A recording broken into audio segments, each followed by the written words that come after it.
Welcome back, Axis and Allies players, straight from the nest. It's Wars of the World, Series 3, the Napoleonic Wars. NATO's going to lead us through this introduction and through all of our scenarios. Take it away, NATO, and show us how it's done.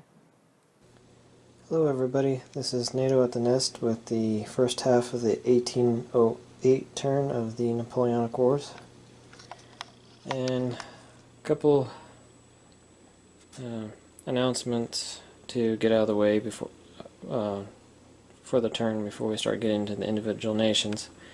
First is that France has annexed Spain, and the reason why Napoleon did that is Napoleon was trying to impose an embargo on England, so he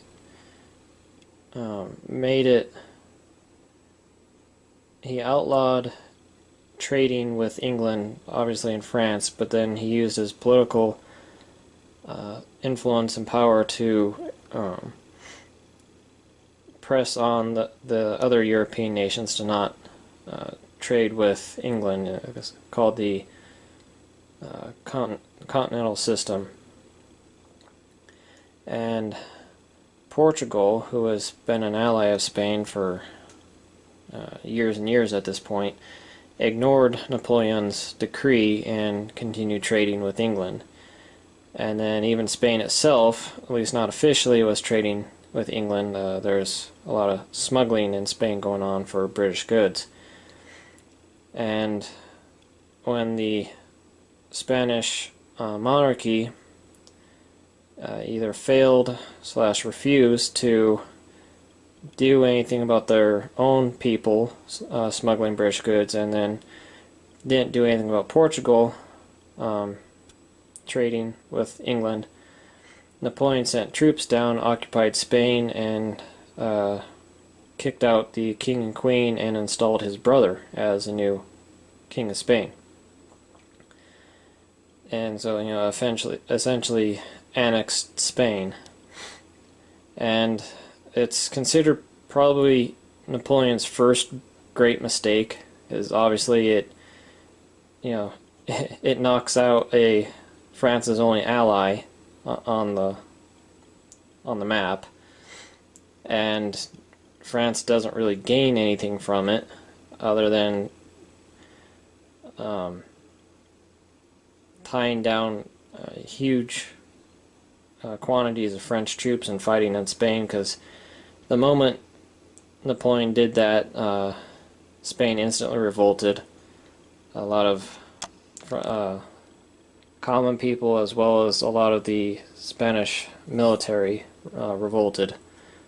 And so Napoleon and France as a whole got bogged down in fighting guerrilla, long drawn out nasty guerrilla war in Spain, pretty much till the end of the war. So that's why France annexes Spain, even though it's probably wasn't the brightest move, but that's what happened historically. The other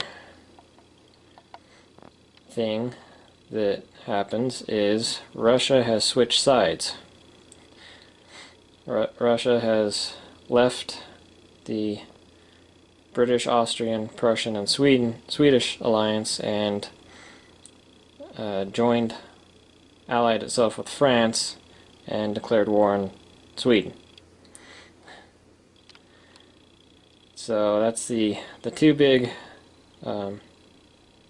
events that totally changed the face of this conflict. And historically, Austria and Prussia dropped out of the war at this point. For gameplay purposes and balance, I think I'm going to keep Austria and Prussia in the war.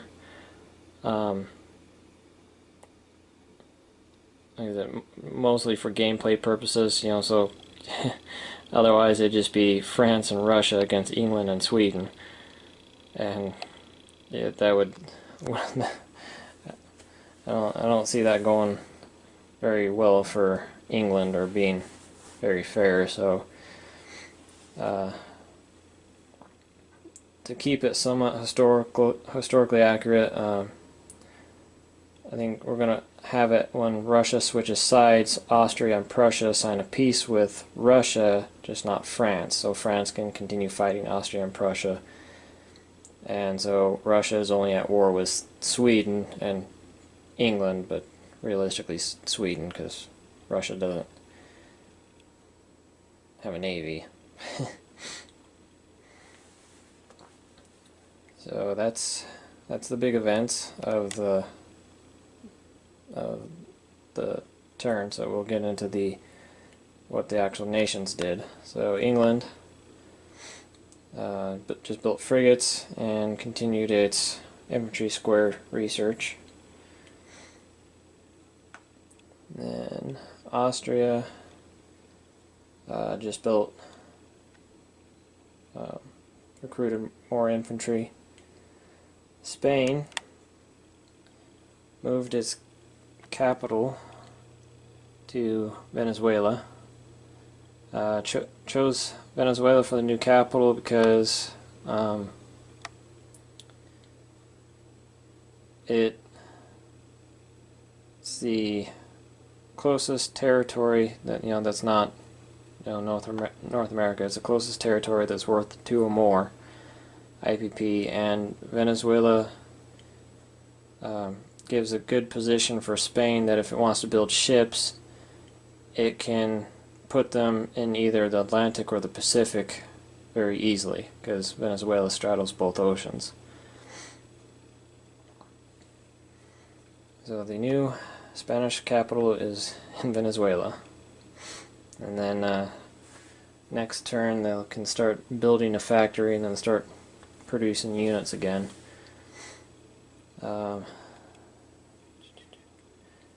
Russia, it attacked Sweden and western Poland,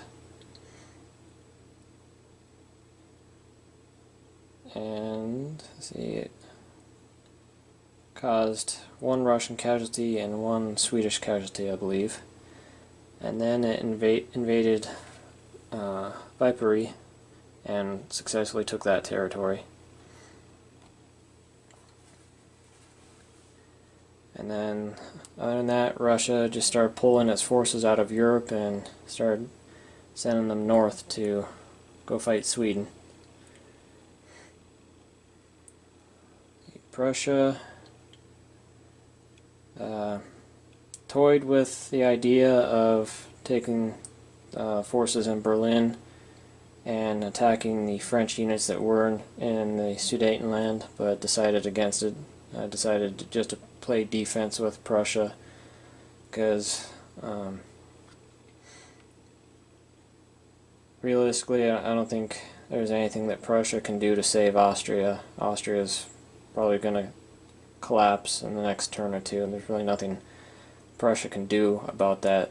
So I decided for Prussia just to play defensively and build up its forces and get ready for this French army. After it's done with Austria, get ready for this French army to come up from the south.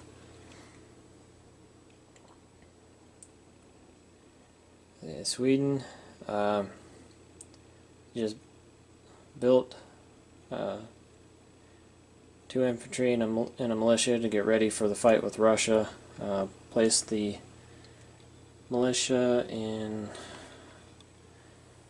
I don't remember what this territory is called. Tornio.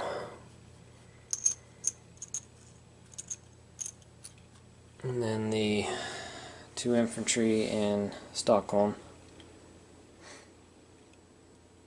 And that was it for Sweden. France was busy this turn. France attacked the British squadron in 10.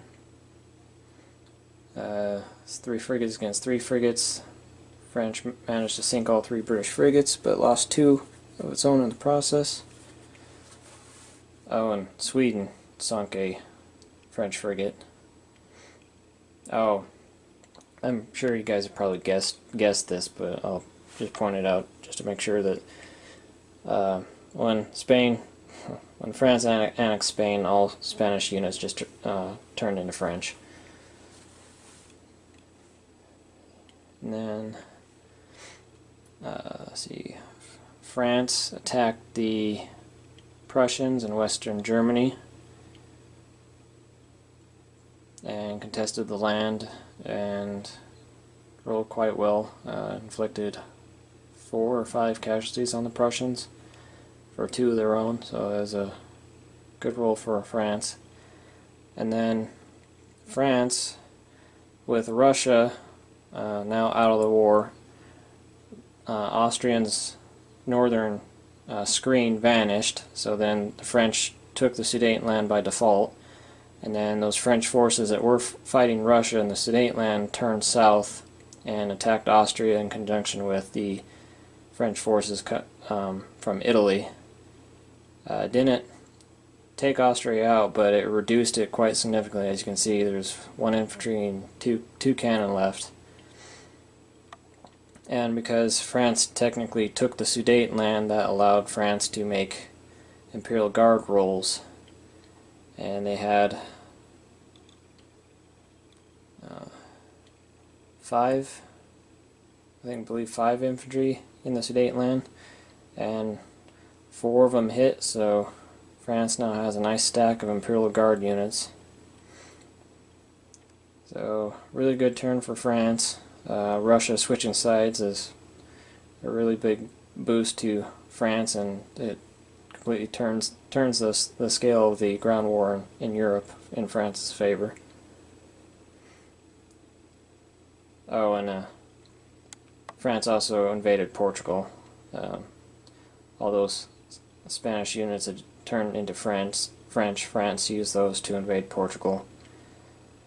And it's a fairly inconclusive fight, despite the large number of troops involved on both sides. Each side only got 2 or 3 hits. So rather anticlimactic battle for the amount of troops that both sides built up this whole game. And then Portugal just bought more troops, or a troop, bought 1 infantry, because Portugal only has been reduced down to 3 IPP with that invasion, with the homeland being invaded.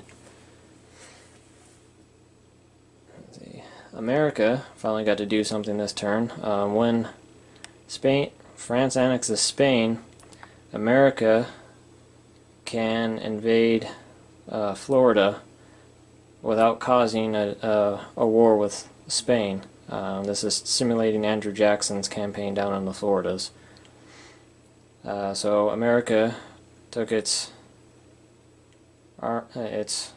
small army and invaded Florida, and everything missed. The Americans missed, the Spanish militia missed, but the zone was contested, so America finally gets to do something. It's going to be attacking Florida until it can take it. And that was the end of the turn. So, big shift in the balance of power for the war. The Allies lose its most powerful ally.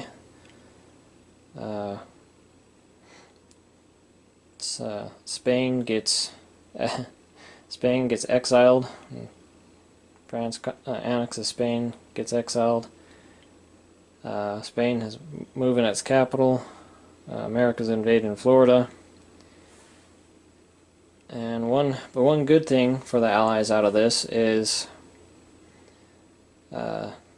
Napoleon has lost its major shipbuilder. Spain, when France annexes Spain, Spain has effectively dropped out of the war. So Spain is no longer allied with France. Spain isn't allied with anybody. Spain has turned into pretty much a neutral country at this point. So this entire war, France has been using Spanish production to take care of the naval war, and France has now lost that. And by annexing Spain, France only went up two IPP for it. So France has lost its major shipbuilder, and France still has all those land commitments, fighting Prussia and Austria. So now England is now capable of outproducing France in ships. So England can start making traction and hopefully eventually regain naval superiority in the Atlantic and allow England to use its most powerful tool, its navy, and the ability to land troops anywhere it wants. And something Prussia is probably desperately going to need. And most of England's victory objectives are in the Iberian Peninsula, so it's going to have to get transports and start sending troops abroad sooner or later, otherwise it's not going to win this scenario. So, big turn for everybody involved, and we'll come back with the second half of the 1808 turn and see where this crazy train leads to.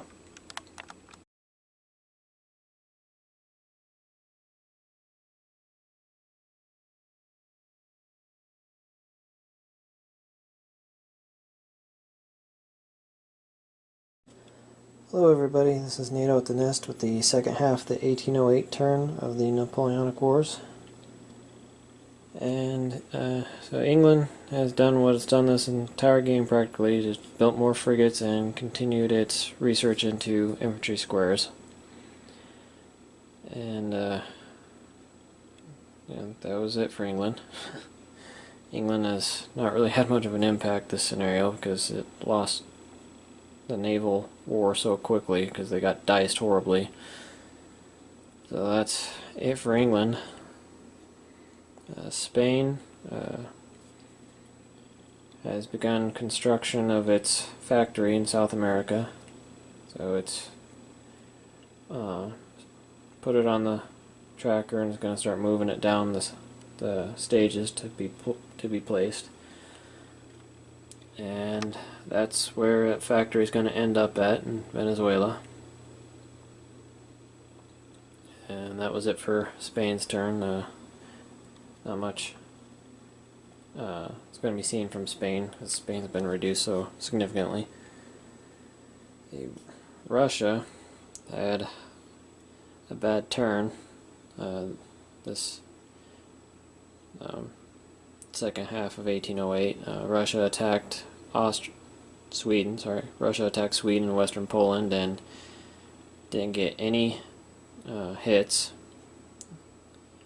and Sweden was able to inflict one or two on Russia, so Russia lost that battle. And then Russia lost its other battle. It invaded Helsinki, and once again, no hits, but that Swedish militia got a hit off, so Russia had two battles this turn and lost both of them. So bad turn for Russia, and then Russia continued slowly moving its big army north to fight Sweden. Prussia invaded Munich, and Prussia decided to do this for two reasons. Three, really. First and most obvious was Munich was undefended by France, so it was Prussia could take a fairly valuable territory with no resistance. The second reason was by doing that it would threaten French home country and divert French reinforcements away from Western Germany. And the third reason is by taking Munich it creates a buffer from the French forces coming up from the south. So the fight would be in Munich and not Berlin, Prussia's single most valuable territory. So for those three reasons, Prussia came out from Berlin and took Munich from the French. And then Sweden It moved its forces out of Stockholm into Tornio to establish the main defensive line against the Russian horde that's slowly making its way there. France had a good turn. France destroyed that sunk two British frigates off the coast of England right there. And then France took Austria, so Austria is now out of the war. So that means Prussia is the only major continental power allied to England left right now. Sweden has a presence in western Poland, but it's not in any kind of position to help Prussia or fight France or anything, because it's got its hands tied fighting Russia. So big win for France, big development for France. Things really aren't looking good for England and her allies. Portugal just reinforced its troops in the home country, and America took Florida from Spain.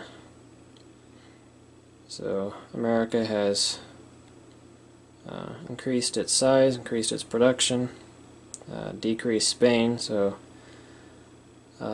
America, of any of the countries in this scenario, America has probably succeeded the most. It's taken the most territory from people, and ironically, it's taken the most territory by fighting the least.